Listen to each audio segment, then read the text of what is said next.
जान अब काहे ढारो ही तोलरवा सोना अपन ससुराल हो गेला बोल के कर दोष दियोगे करे जहवा से नुरवे जीव के काल हो गेला बोल के कर दोष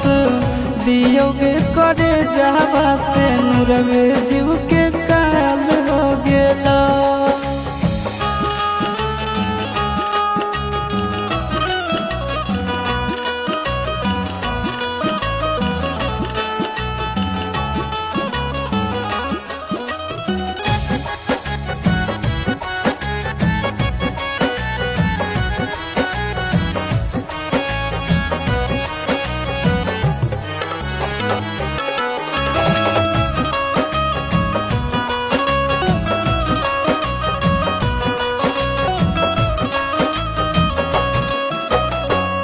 एक औरी घरवा बसलो एक औरी जरल भागिया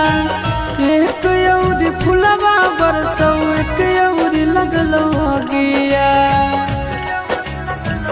एक औरी घरवा बसलो एक औरी जरल भागिया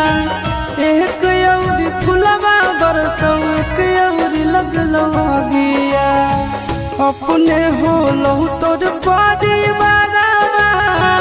यारवे हलाल हो गेला बोल के कर दोष दियोगे करे जावा से नुरवे जीव के काल हो गेला बोल के कर दोष दियोगे करे जावा से नुरवे